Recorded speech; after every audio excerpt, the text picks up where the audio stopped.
이제 벌써 2026년도 새해가 시작된 데 한 달 마지막 주입니다.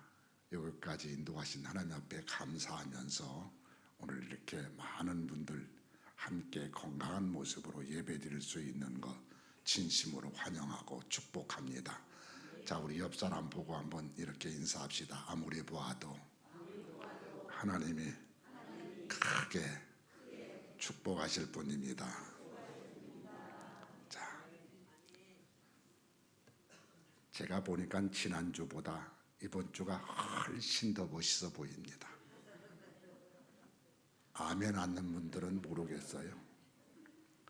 제가 담임 목사님 없어서 금요일 날이나 주일 날 그래도 숫자가 줄을 거다 생각했는데 더 많이 나왔어요. 금요일도 보니까 제 가족들도 나오고 그래서 참 그래도 우리 교회를 사랑하는 분들이구나. 제가 생각하면서 40년의 세월을 보내면서 지금까지 하나님이 나를 붙들고 쓰셨던 걸 생각하면 전적인 하나님의 은혜였어. 하나님의 은혜가 아니면 여기까지 올 수 없었는데 하나님의 은혜로 여기까지 와서 이제 제2의 사역을 감당할 수 있도록 여호수아에게 모세가 위임한 것처럼 우리 담임 목사님 세우셔서 교회가 날마다 성장하고 이제 또 예배 숫자가 발전 늘어나는 그런 모습을 보면서 하나님 앞에 감사하고 또 감사하며 오늘 이 자리에 섰습니다. 오늘 다시 한번 여러분들에게 주님의 말씀 속에서 2026년도 복음의 뿌리를 내려라. 무슨 말씀을 전할까 생각하다가 복음의 뿌리. 너희는 세상에 나가서 빛이 되고 소금의 맛을 내야 되는데 이 땅에 4분의 1이 기득권임에도 불구하고 지금 세상은 점점 더 어두워가고 있고 타락하고 있습니다. 오늘 나와 여러분이 바로 이제 빛이 되고 소금의 맛을 내야 될 줄로 믿으시기를 바랍니다. 미쁘다 이 말이요. 우리가 사는 서울에는 사대문과 보신각이 있습니다. 사대문이 무슨 문이지요? 예? 다 알도 모르게 광화문이랍니다. 자, 동대문, 서대문, 남대문, 북문을 얘기합니다. 이 동대문은 인을 일으키는 문이라고 해서 홍인지문이라고 했습니다. 서대문은 을을 두텁게 갈고 닦은 문이라고 해서 도류문이라고 했다고 합니다. 남대문은 예를 숭상하는 문이라고 해서 승례문, 그리고 북문은 질을 넓히는 문이란 뜻으로 홍지문이라고 이렇게 했다고 합니다. 자, 그리고 중심의 가운데를 믿음을 뜻하는 신을 넣어서 보신각을 세웠다는 겁니다. 그러니까 여러분 우리 선조들이 얼마나 지혜로웠는지 여러분 한양도성을 오상의 기초에서 건립했다는 거예요. 하나님을 알지 못해도 그때부터 하나님은 우리 백성을 선택했다는 사실이에요. 그래서 이 오상이란 인, 의, 예, 지, 신으로 인간이 가져야 할 5가지 기본의 덕목을 말하고 있습니다. 이 5가지 덕목, 이는 뭡니까? 축은 지심으로 불쌍한 것을 보면 가엾게 여기고 정을 나누란 뜻입니다. 사람이 보면 불쌍한 마음을 가져야 되는데 오히려 어려운 사람, 힘든 사람을 이용하는 사람도 있는 세상이 되어버렸어요. 의는 뭡니까? 수오 지심으로 불의를 부끄러워하고 악한 것을 미워하는 마음을 뜻합니다. 불의를 부끄러울 줄 알아야 된다는 거예요. 근데 여러분 지금 죄가 무엇인지 죄를 짓고도 부끄러움을 모르는 시대가 되어버리고 말았습니다. 예는 사양지심으로 자기를 낮추고 겸손하며 남을 위해서 사양하고 배려할 줄 아는 마음이요. 그러니까 나보다 남을 낮게 여기고 배려할 줄 있는 그런 사회가 하나님의 아름다운 사회고 주님의 나라가 이루어지는 나라예요. 그런데 배려할 줄 몰라요. 나밖에 모르는 이기주의 세상으로 변해버리고 말았습니다. 지는 시비지심으로 옳고 그름을 가릴 줄 아는 마음인데 요즘 어떻습니까? 분별력을 잃어버렸다는 것입니다. 그래서 어떤 것이 악이고 어떤 것이 선인지를 모르는 거예요. 죄를 짓고도 당당하게 큰소리치는 거예요. 마지막 시는 광명지심으로 중심을 잡고 항상 가운데 바르게 위치해서 밝은 빛을 내므로써 믿음을 주는 마음을 얘기합니다. 다시 말하면 신뢰할 수 있는 믿음. 저 사람은 믿을 만한 사람이야. 저 사람은 어디다 내놔도 인정할 만한 사람이야. 이런 세상이 와야 되는데 그 사람 믿을 만한 사람 못 돼. 여러분, 인간의 도리를 다하면서 믿음으로 명예와 품위를 지키고 간직하는 것, 그럴 때 나라가 부강하고 국민은 바로 살기 좋은 세상이 되는 삶을 사는 거예요. 인간의 도리를 여러분 무너질 때는 무너져 버리고 말았습니다. 지도자는 방향을 잃어버리고 교회가 교회의 사명을 잃어버려가고 있는 것이 심히 마음이 아프지 않을 수가 없습니다.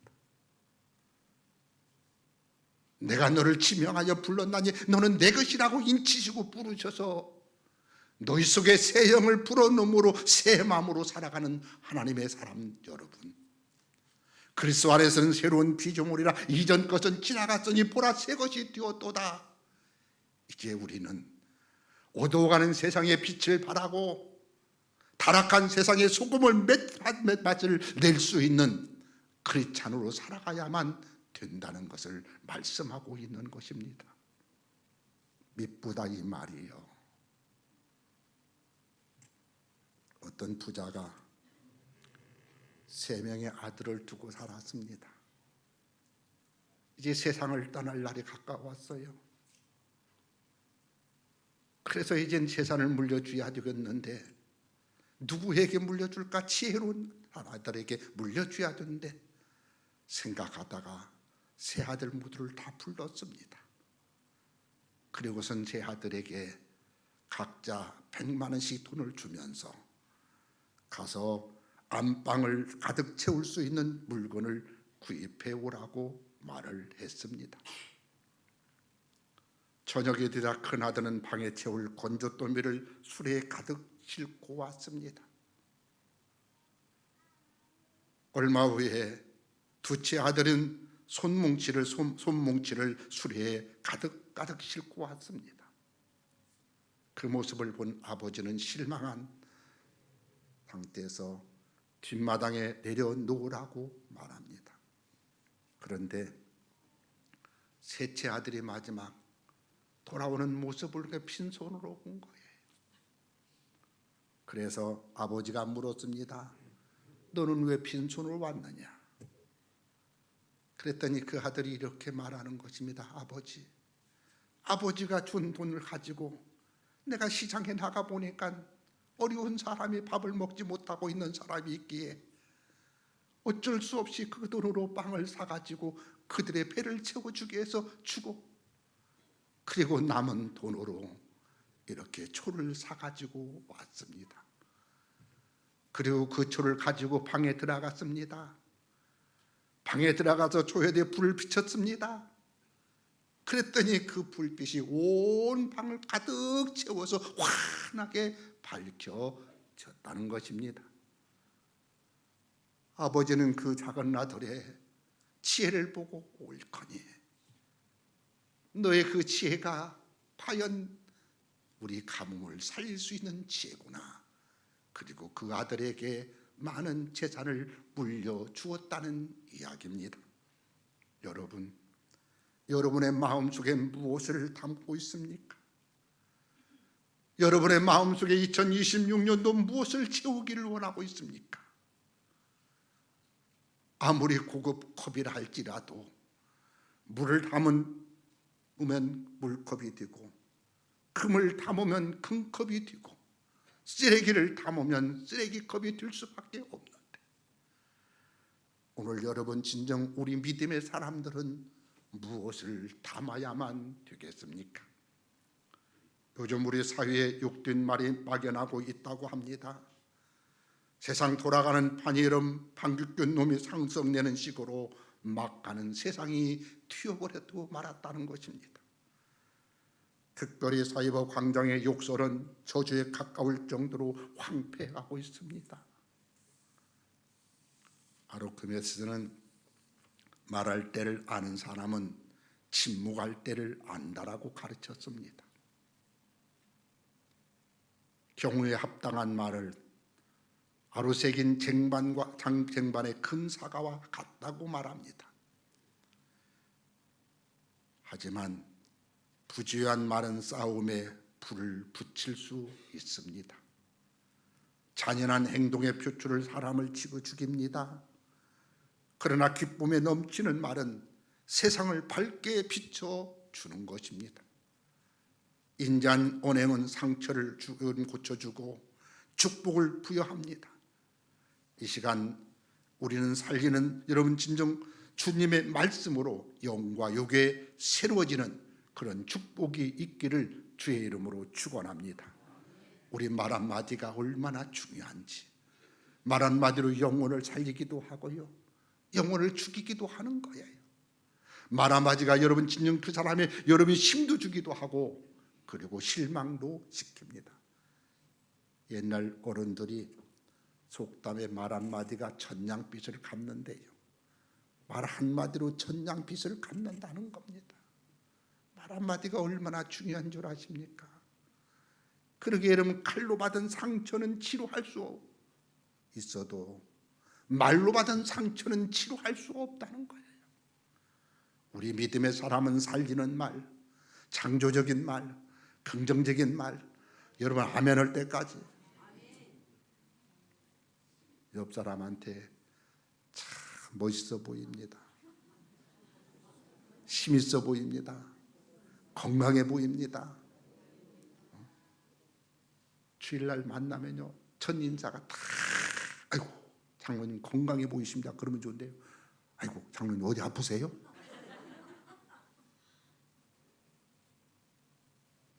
비록 아프고 몸이 약해도요, 건강해 보인다면 힘이 나는 거예요.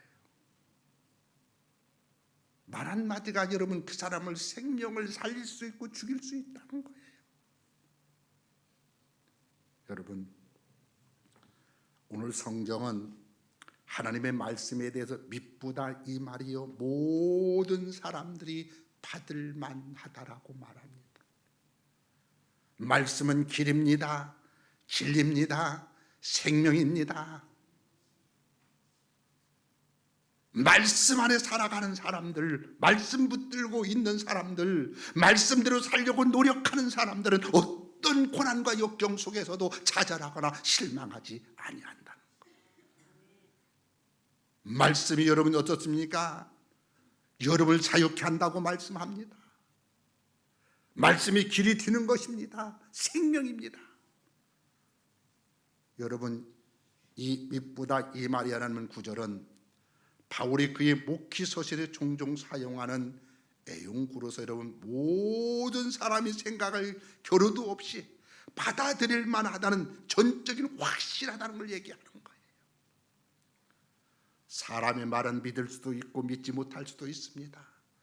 사람의 말은 진실일 수도 있고 또 헛될 수도 있습니다. 그러나 하나님의 말씀은 일점도 변함이 없다는 거예요. 내 믿음대로 되는 것입니다. 말씀을 붙들고 믿는 그대로 이루어지는 것입니다. 이 모든 이가 완전히 수용할 만한 것, 바울의 평가는 바로 앞 8절 바로 직접적으로 가르치고 있습니다. 오늘 본문 8절에 보십시오. 거기는 경건은 하나님의 말씀과 기도로 거룩해지는 경건 생활을 의미하고 있습니다. 하나님 말씀만이, 기도하는 자만이 거룩한 삶을 살 수 있다는 거예요. 말씀 붙드는 사람만이 여러분 진실하게 살 수 있다는 거예요. 말씀대로 살려고 노력하는 사람만이 거짓이 없다는 거예요. 하나님의 말씀과 기도로 거룩해지는 축복된 경건 생활이 여러분 귀한 것은 주를 믿는 자로 하여금 우리의 사는 금생에 있어서도 하나님 안에서 여러분 화평을 누리고 또 우리 사후의 내세 삶에 있어서도 인생을 여러분 영생을 누리게 하고는 삶이기 때문에 그렇습니다. 여기서 우리는 하나님의 말씀인 성경의 가치를 새롭게 발견해야 되는 것입니다. 왜 여러분 말씀이 중요합니까? 말씀이 왜 여러분 귀합니까? 말씀을 왜 우리가 여러분 붙들고 말씀을 읽고 들어야만 됩니까? 말씀은 먹는 겁니다. 내 가슴에 새기는 거예요. 그럴 때만이 우리는 그 말씀을 통해서 좌로나 우로나 치우치지 않고 힘들고 어려울 때도 목표를 향하여 하나님이 주신 꿈과 비전을 가지고 달려갈 수 있기에 말씀이 중요한 것입니다. 성경은 참된 자유의 현장입니다. 말씀은 국가 발전의 비결입니다. 성경은 역사 진행 방향의 훌륭한 안내자이면서도 세계 문학의 주요 원천이 말씀입니다. 성경은 과학의 빛입니다. 철학의 영감입니다. 또한 성경은 윤리의 최고 교과서이면서도 지성의 법치 말씀입니다. 여러분, 이 성경 말씀을 읽을 때 슬픔 가운데 있는 자는 위로를 얻습니다. 나약한 자는 힘을 얻는 겁니다. 심적 혼란으로 고통당하는 자가 성경을 읽다 보면 그는 내적 치유와 안식의 오솔길을 걸을 수 있는 것입니다. 동시에 말씀의 능력을 심어버서 육으로부터 도피할 수 있는 용기와 결단을 얻게 되고 높은 이상과 꿈을 실현하는 힘과 재능을 개발하게 되는 것입니다. 결국 성경은 하나님 계시의 기록으로서 인류의 바로 안내자입니다. 무한한 영감의 여러분 원천이 바로 말씀입니다. 그렇기 때문에 하나님의 말씀인 성경은 모든 사람들이 완전히 수용할 만한 말씀이라고 하고 있는 것입니다. 어떤 사람에게는 말씀이 수용되고 어떤 사람 말씀이 수용되지 않는 것이 아니라 모든 사람들이. 그렇기 때문에 바울은 믿음의 아들 디모데에게 지금 편지하면서 이 복음을 위해서 수고하고 전력할 것을 당부하고 있는 것입니다.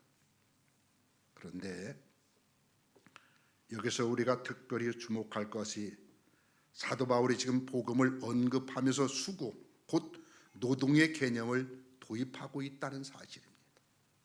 수고, 노동의 대가. 그렇습니다.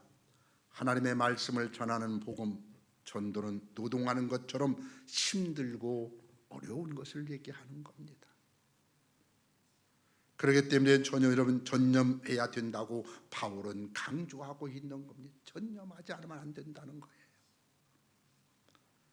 여기 바울이 강조한 전념이라는 말은 능력을 받다라는 그런 의미를 가지고 있습니다.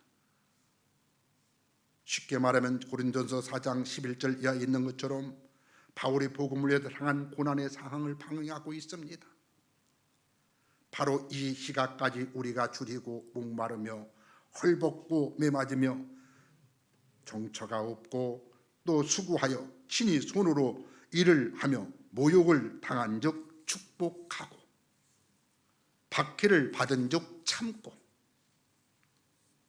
여러분, 바울이 복음을 위해서 이처럼 몸을 아끼지 않고 분투하고 노력한 이유가 뭐라고 생각하십니까? 그것은 하나님을 바라는 희망 때문입니다. 그리고 이 바울이 이름은 소망하는 하나님을 성정한 모든 사람, 특별히 믿는 자를 구원하시는 구주라고 말씀하고 있는 것입니다. 디모데전서 2장 4절에 보면은 하나님은 모든 사람이 구원을 받으며 진리를 아는 데에 이르기를 원하시니라고 말씀합니다. 지금 본문에서 바울은 하나님을 믿는 자를 구원하시는 우리 주님의 마음을 읽고 있다는 거예요. 그리고 하나님의 뜻을 이루기 위한 불타는 열망을 지금 표출하고 있습니다. 여러분 어떤 소망을 품고 있습니까? 어떤 소원을 가슴에 품고 있습니까? 무엇이 이루어지기를 원하고 있습니까? 현대판 아라비안 나이트에 이런 이야기가 있습니다. 운명의 신이 한 중년 부부에게 3가지 소원을 들어주겠다고 말을 했습니다. 그러자 이 부부는 은은꽃에 세계 일주를 할 수 있는 여비를 요청했습니다. 그러자 이 부부에게 충분한 여비가 전달되었습니다. 그런데 그 돈은 사랑하는 아들의 교통사고로 죽는 데 대해서 배상금 면목으로 주어진 것이었습니다. 그래서 이 사실을 안 부부는 돈을 돌려주면서 죽은 아들을 살려달라고 애원을 하게 됩니다. 그리고 그 애원이 현실되는 순간 갑자기 두 부부는 두려움에 떨게 됩니다. 그리하여 3번째 소원을 말하게 되는데 그 소원은 다름 아닌 앞서 2번의 소원을 다 취소하고 처음 살던 대로 살게 해달라는 바로 소원이었습니다. 여러분, 사람은 누구나 기적 같은 소원을 가질 때가 있습니다. 내게 지금 주어진 것을 만족하지 못하고 더 큰 것을 바라면서 기적이 일어나기를 원하는 경우들이 있습니다. 하지만 이 이야기는 그 기적 같은 소망을 이루면은 반드시 엄청난 희생이 동반되어야 한다는 것을 일러주고 있습니다. 희생 없이 되는 것이 없습니다. 내가 죽고자 할 때 사는 역사가 나타나는 것입니다. 오늘 본문의 바울도 그랬습니다. 바울은 죽은 자를 살리고 싶은 기적 같은 소원을 갖고 있었다는 거예요. 그래서 하나님의 구원 역사를 이루려고 몸을 아끼지 않는 수고를 다했습니다. 그리고 디모데와 오늘 우리에게 그와 같은 수고를 하라는 것이에요. 자, 그런데 바울은 디모데에게 구원의 도리와 경건 생활에 가는 것을 명령하고 가르치라고 특별히 당부합니다. 경건 생활에 관한 것. 자, 11절에 보면 여기서 명하다, 이 파랑켈로라고 하는 말은 원래 군대에서 명령을 가리킨다고 합니다. 따라서 이 당부는 지금 디모데로 하여금 자신이 확실한 자리에 근거해서 명할 자를 명하며 가르칠 자를 가르치고 또한 명하고 가르칠 때 확실히 가르치라고 강조하고 명령하고 있는 겁니다. 확실하게. 여러분, 참 교육을 하기 위해서는 2가지 힘이 필요합니다. 첫 번째는 피교육자는 학생을 이해하는 힘이 있어야 됩니다. 그럴 때만이 확실히 가르칠 수 있다는 거예요. 2번째는 학생과 의사소통하는 힘입니다. 이러한 교육적 이론에 비춰볼 때에 우리 예수님은 세계에서 가장 위대한 교사였습니다. 주님을 가르침을 받는 학생들의 심적, 정서적, 육체적 상태를 먼저 아셨고 많은 대화를 통해서 가르치고자 하셨던 분이 우리 예수님입니다. 그리고 무엇보다 가장 중요한 사실은 가르친 바를 직접 실천한 생활로 모범을 보여주셨다는 사실입니다. 그 이유를 주님은 이렇게 말씀합니다. 요한복음 13장 15절에서 내가 너희에게 행한 것 같이 너희도 행하게 하려 하며 본을 보였노라. 내가 너희에게 행한 것 같이 너희도 행하게 하려고 본을 보여주었다는 거예요.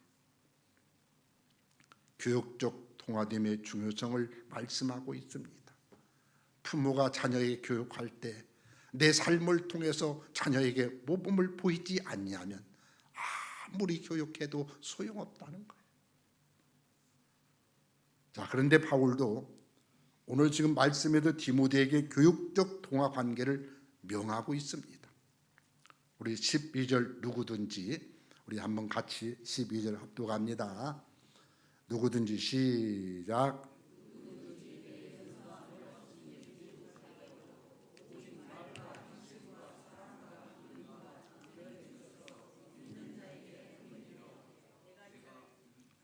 자, 누구든지 내 연수함을 업신여기지 못하게 하고 오직 말과 행실과 사랑과 믿음과 절정에 있어서 믿는 자에게 본이 되어라. 믿는 자에게. 바울은 지금 디모데 연배에 따른 경험상의 문제를 지금 우려하고 있습니다. 바로 연수함이란 언급하고 있는데 지금 이 연수함이란 우린 연수하다는 바울의 언급에 비춰볼 때 당시 디모데의 나이가 청소년 또는 젊은 청년으로 이렇게 생각하기가 쉽습니다. 자, 그런데 이 연수함에 해당하는 헬라어 레오테토스라고 하는 이 말은 어린아이나 청소년을 가리키는 말이 아니고 군대에 나갈 만큼 다 자란 사람으로부터 그러니까 40대 정도까지 사람을 일컫는 얘기라는 거예요. 그렇다면 디모데의 당시 나이가 어느 정도였을까? 성서학자들은 당시 디모데의 나이를 38에서 40세 정도라고 이렇게 봅니다. 참으로 매력적인 시기입니다. 한참 정말로 힘있게 일할 수 있는 그런 나이입니다. 자, 하지만 당시 로마 문화권의 사회는 원로들에 의해서 사회가 운영되고 있었습니다. 그러니까 하나님의 교회 또한 사회적 지위와 인생의 경륜이 쌓인 원로급 장로들이 자리했을 것이고 이런 사회적 분위기 때문에 바울의 실력이 있다고 하는 아직은 소장파에 속한 디모데의 입기를 지금 염려하고 있는 그런 말씀입니다. 그리고 그 연장선상에서 디모데에게 뭐라고 말하느냐?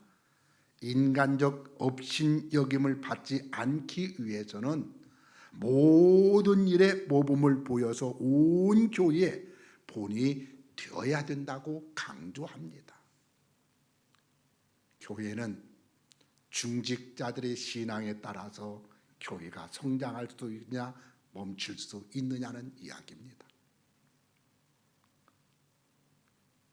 제가 늘 우리 여기 앞에 계신 우리 정 목사님, 아버지 같은 그런 목사님 중으로 제가 지금까지 이렇게 마음만 그렇게 항상 생각하고 있지만은 가끔 그런 말씀을 하세요. 때로는 주일 한 번 안 빠지고 열심히 나오는 건 그래도 모범을 보이기 위해서 하신다고. 조금 불편하고 힘드실 땐 그래도 감기를 안 나오셔도 괜찮습니다. 제가 좀 쉬세요. 그러고도 그래도 나오신다는 거예요. 제가 얼마나 다 금을 볼 때 마음이 내가 그 자리를 지키기 위해서 내가 여러분 진정 모든 사람들에게 본이 되기 위해서 나와도 되고 안 나와도 되는 것이 아니라 오늘 지금 여러분 바울은 지금 디모데에게 그걸 합니다. 모든 사람들의 본이 되라는 것이 본이 돼. 온 교회에 지금 본이 되어야 돼. 성도들이 바로 지도자의 거둥을 주시하고 그 행동하는 대로 본받게 되니까 매사에 모범을 보이라는 것입니다. 가정에서 아버지가 어머니가 자기는 여러분 막 살아가면서 자식들 뭐 똑바로 살아라고 하면 되겠느냐는 거예요. 그 자녀를 보면 그 부모를 알 수 있는 것처럼, 그 부모를 보면 자녀를 알 수 있는 것처럼 여러분 우리는 오늘 보이는 사람.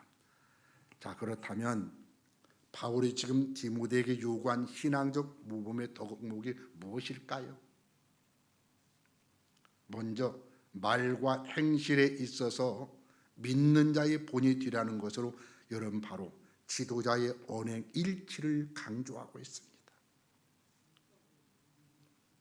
그분은 말은 100% 믿을 수는 없지만 정말로 믿을 만한 한 사람이야. 말하고 행동으로 같더라는 거예요. 어느 대령으로 갓 진급한 장교가 새 사무실 책상에 앉아서는 자기 어깨에 붙은 대령 계급장을 쳐다보면서 자랑스럽게 싱긋이 웃으면서 의식하고 그리고 으쓱하고 있습니다. 그때 마침 이대명 하나가 그의 사무실에 들어와서 경례를 한 후에 무슨 말을 하려고 하니까 대령은 그 사병의 말을 막으면서 먼저 말을 했습니다. 잠깐만 사병, 내가 지금 중요한 전화를 해야 하는데 거기서 기다려. 그리고 저는 전화통 들고서는 번호를 돌리는 겁니다. 그리고 전화를 하는 겁니다. 장군님께서 다른 세 분의 장군과 함께 저를 만나기를 원하신다고요? 네, 감사합니다. 오늘 오후 2시라고요? 네, 좋습니다. 장군님, 물론이죠. 시간 맞춰서 가겠습니다. 그리고 빵빵 큰 소리 치고 딱 전화기를 놓고 사병, 뭐 때문에 왔는가? 그러니까 사병이 그렇게 얘기했다. 예, 대령님, 전화 연결선을 하려고 왔습니다. 전화선 연결하려고 왔다는 거예요. 무슨 소리예요? 전화선이 여러분 지금까지 선이 끊어져 있었던 거예요. 그 소리를 듣는 순간 대령이 얼굴이 빨개져서 망신을 당했다는 이야기입니다. 여러분, 스스로 잘난 체 하면 언제 부끄러움을 당할지 모르는 것입니다. 특히 교회 지도자들이 일상적으로 말하고 행동하고 하는 바가 여러분 모든 것이 같아야 된다는 것입니다. 나는 여러분 모르지만 상대방은 내가 새마음교회 목사인 줄 압니다. 내가 말하지 않아도 저 사람이 여러분 주에 가면 새마음교회 목사인지 알기 때문에 말 한마디 행동이 얼마나 중요한지 모르는 거예요. 얼마 전에 어디 갔는데 저는 모르는 분이 저에게 인사를 해요. 목사님 안녕하세요. 예, 고맙습니다. 인사를 받고 왔는데요. 저는 모르는 사람이에요. 만약 거기서 제가 말을 잘못했다든가 행동을 여러분 이상한 행동을 했다면 어떻게 됐을까요? 모든 사람들에게 바로 모범을 보여야 할 사람들. 교회에서 목사는 나가서도 목사입니다. 교회에서 장로, 권사, 집사는 나가서도 집사, 장로가 마찬가지 생활을 해야 되는 거예요.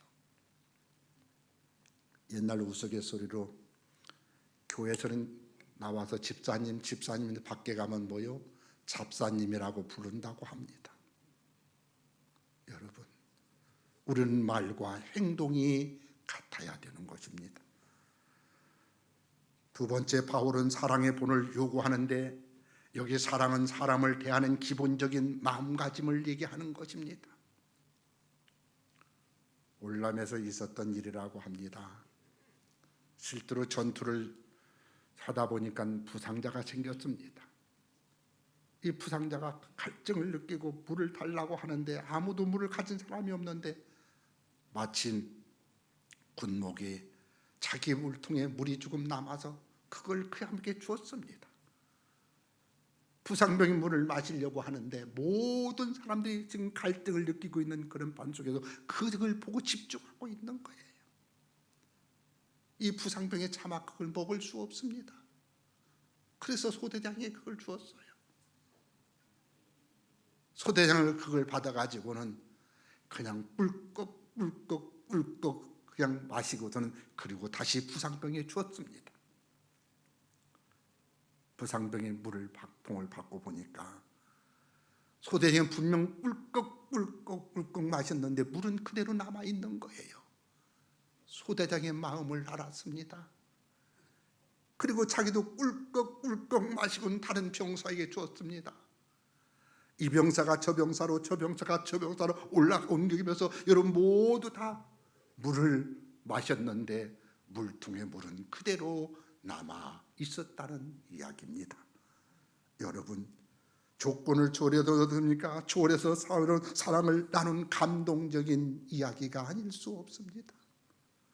사랑은 오래 참는 것이고 희생이 따라야만 되는 것입니다. 무엇보다도 하나님의 말씀을 전하는 교회 리더의 가슴은 사람을 대할 때 마음이 있어야 되는 거예요. 마음이 있는 곳에 모든 것이, 물질도 모든 것이 있는 겁니다. 여러분, 다른 사람의 처지를 먼저 살펴줄 수 있는 사람, 나보다 남을 낮게 여길 수 있는 그런 마음이, 이것이 바로 그리스도의 사랑의 마음인 것입니다. 여러분이야말로 세상 사람들을 구원하기 위해서 많고 많은 사람들 중에 천에 하나 만에 하나 선택하여 하나님의 자녀로 삼아주신 하나님의 자녀이기 때문에 우리는 여러분 진정 예수님의 사랑을 가지고 복음을 증거해야 될 줄로 믿으시기를 바랍니다. 세 번째, 바울은 믿음의 본을 요구합니다. 믿음은 하나님에 대하는 마땅한 자세입니다. 하나님은 믿음의 사람을 들어쓰시는 겁니다. 믿음의 기도를 받으십니다. 믿음의 행동을 축복하십니다. 믿음의 꿈을 이루게 하시는 것입니다. 큰 믿음을 가진 자의 큰 축복이지만 적은 믿음에게는 적은 믿음 수밖에 없습니다. 여러분, 똑같은 환경 속에서 그릇을 가지고 오는 모습이 달라요. 내 그릇에 따라서 왜 저분은 저렇게 큰 축복을 받는데 왜 나는 이것밖에라고 하지만 내가 그릇이 그것밖에 되지 않는다. 언젠가도 말씀드렸지만 지금은 세상이 살기 참 좋은 세상이 됐잖아요. 옛날 우리 어릴 때는 학교 다니면요, 한 달에 한 번씩 미국에서 배급이 나와요. 강냉이 가루, 우유가루 나오면요, 그러면 선생님이 야, 내일은 너희들에게 배급을 줄 테니까 가서 그릇 하나씩 가지고 오라고 그럽니다. 그러면 아이들이 다 그릇 준비하고 가요. 그러면 선생님이 이제 끝날 때쯤 학교 다 끝나고 날 때 너희들 줄 서라 그래가지고 배급을 다 퍼서 줘요. 저는 그런데 딴 때는요, 무슨 일 있으면 제가 막 앞에서 탁 씁니다. 근데 배급 탈 때는 제일 뒤에 타요. 씁니다. 왜 그런 줄 아세요?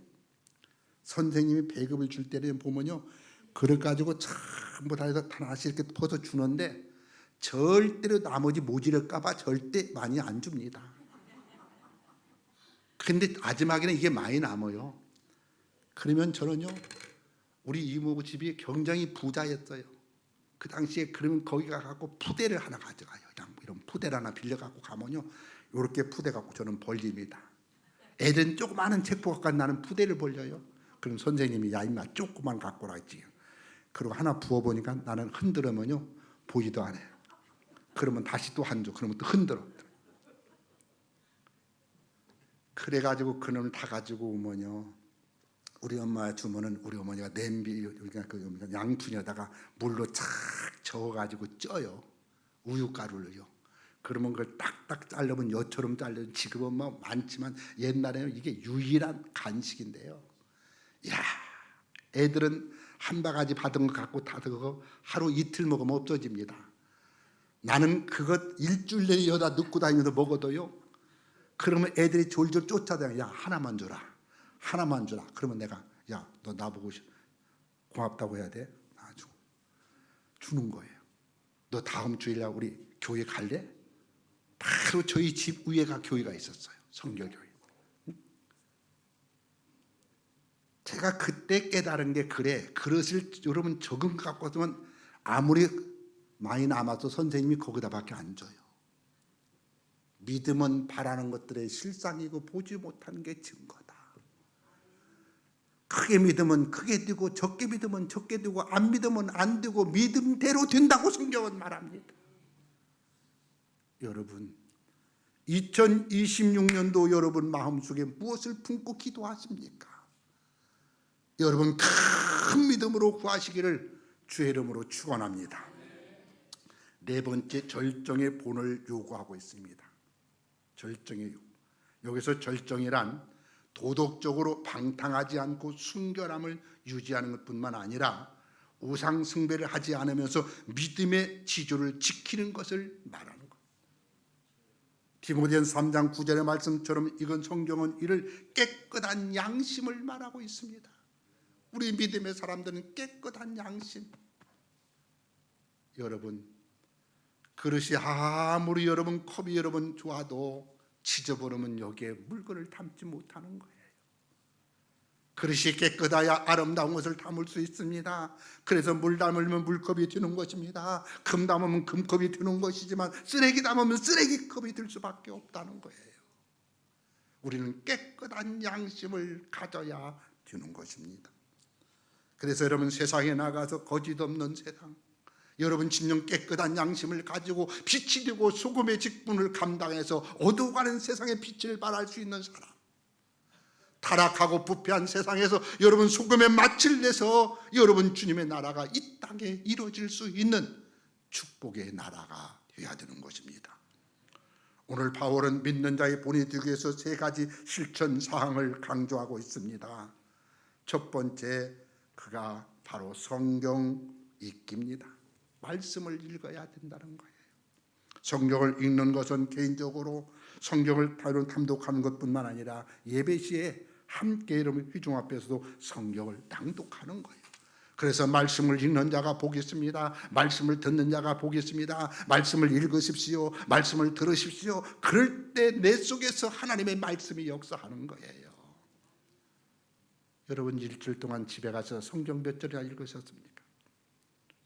우리 카렌다 나눠준 카렌다 보면은 매일매일 성경 몇 장 읽어라. 거기에 다 기록해 있습니다.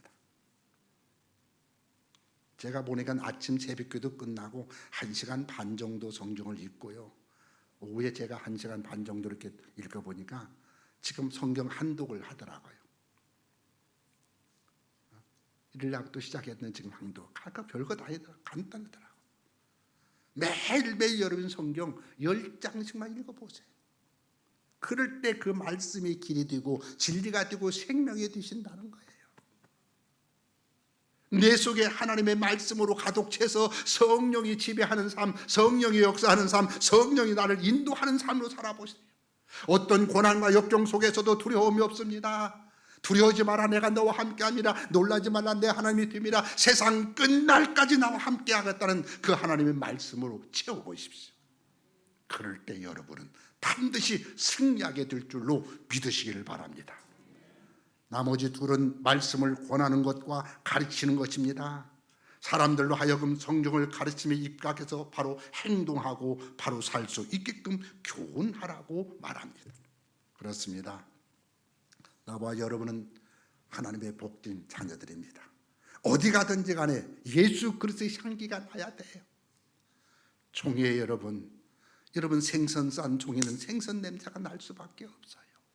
그러나 향을 싼 종이는 향내가 나는 것처럼 내가 가는 곳에 진리가 전포되고 내가 가는 곳에 화목이 이루어지고 내가 가는 곳에 예수 그리스도의 복음이 전파될 수 있는 사람으로 살아가기를 주의 이름으로 축원합니다.